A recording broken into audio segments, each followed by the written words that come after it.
Hello and welcome to week 5 in behavior modification here. And we're looking at chapter 5, again, looking at antecedents, the A in the ABC contingency theory. But now we're looking at communication, or essentially instructions. When we want somebody to do something, one of the best ways we can modify the A is by giving very clear instructions to what we want. So, starts out a little bit of fun talking about manuals. Now, manuals that come with things like you have to build, you go buy, you want a new shelf, you go to the store, you get the shelf, and you have to put it together yourself. Now, I'm one of those individuals, and I'm gonna call out Heather in this class, who, when I got around to chapter 3, I hope she doesn't mind me saying this, she's like me. uh, she builds things without the manual, and then you have a whole bunch of spare parts. In fact, if you build a lot of these things, you probably have a whole collection of these spare parts, these pieces that never made it into the final construction. Now, I've learned to do a little bit better than that in my later years, but sometimes I really don't have time to use the effing manual. So, life is too short, as I said, to RTFM. So, what we do when we are providing an A through communication is we're breaking down what it is we would like somebody to do. When they perform that behavior, they get the reward. And ultimately, we're going to be working toward contracting or setting up deals with individuals that if you do this, then you get this, the if then relationship between antecedents and consequences.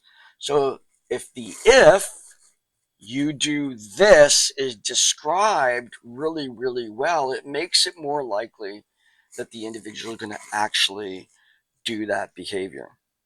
So there are things that I go through here. There's job tools that are pictorial representations of what you want somebody to do, or instructions, it's manuals, all of those things um, that allow us um, to to perform an activity. We see these all over the place. We see in public restrooms. We see how to wash your hands.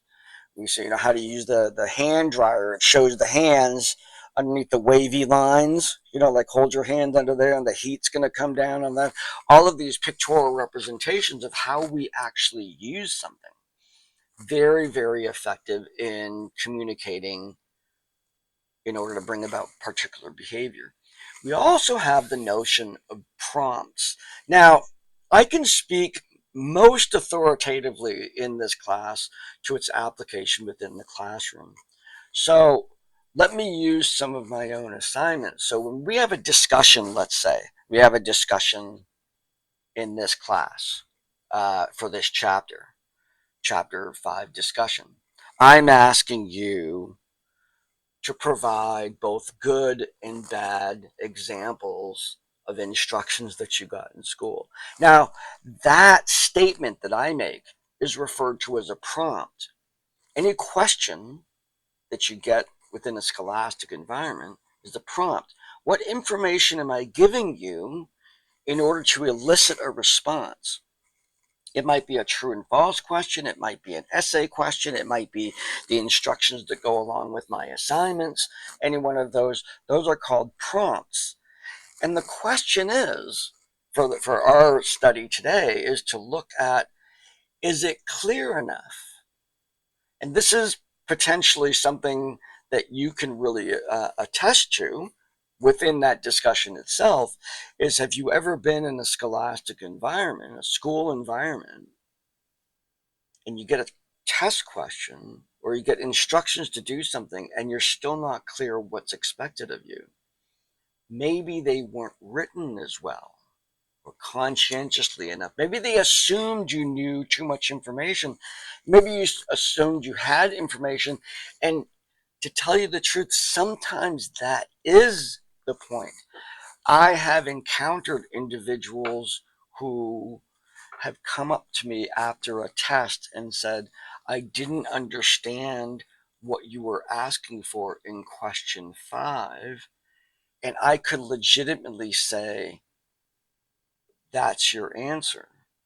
That tells me you didn't do the reading or you didn't prepare or something like that. The fact that you didn't understand the question reveals the fact that you didn't have the knowledge in order to perform on that particular question. It could also reveal a poorly written question that didn't provide enough prompts in order to elicit the correct answer. The assessments that I put together for all of my classes, the instructions, the actual structure of those is actually comes from some research that was done that I got exposed to at a conference. It was, I can't remember the name of the person that did the research, but I attended her seminar, and she referred to this as transparent assignments, where the goal is there's enough information in the assignment specifically to get a person to understand what you're asking for. So the structure of the assignment, which goes into the purpose, then it goes into learning outcomes, and then there's a description of the assignment or the task, and then there's how you're going to be assessed. So if you look throughout my courses, you can see all the assignments are being outlined that way. My effort to try and make all of my assignments transparent. The interesting thing that we did in her seminar was she paired people up that worked in very different fields. I ended up being paired with a person who teaches chemistry, teach psychology, they teach chemistry. We had to come up with an assignment from our classes to give to that other person, and sight unseen, different field, whatever, they could figure out what it is we were asking them to do. And that was quite revealing in terms of how much we assume as teachers, how much we assume in terms of what people already know, what they understand, what our expectations are, things in the world of psychology. Somewhere along the line, you probably heard, it has to be an APA format, and you're like, what is that? Have to look that up to figure it out, or I don't know what that's about, or um, critically analyze something, or summarize, compare and contrast, those kind of things. Those terms you kind of have to explain the first time someone encounters a prompt that says compare and contrast, which is a typical prompt within education. Probably don't really know what that means, and what it really means is to examine the similarities and differences between two theories, let's say, or two pieces of architecture. So instructions need to be inclusive, and this idea of transparent assignments is to make sure that all the pieces are there.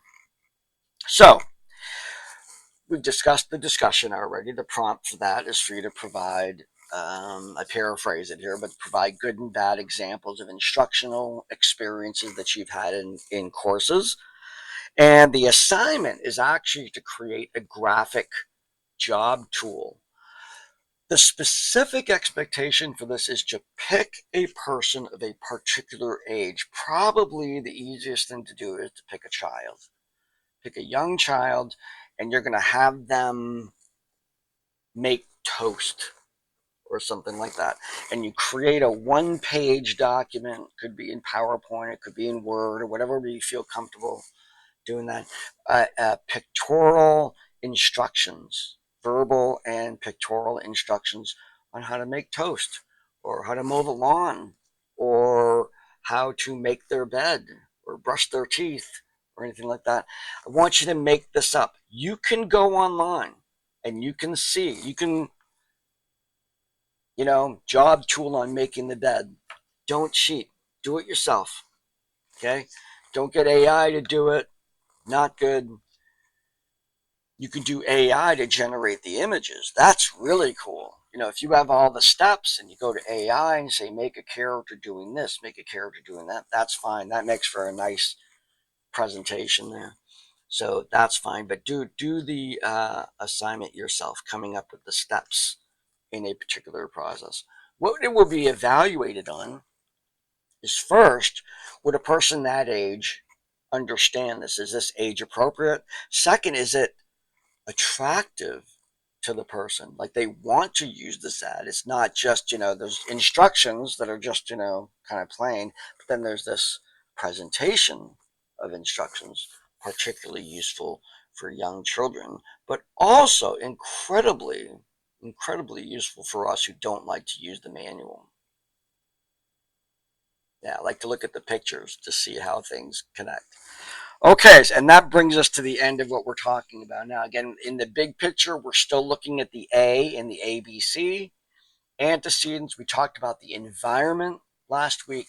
Now we're talking about how we use instructions and detailed prompts in order to bring about the behaviors that we want to see. So have a great week, and I will see you online. Take care.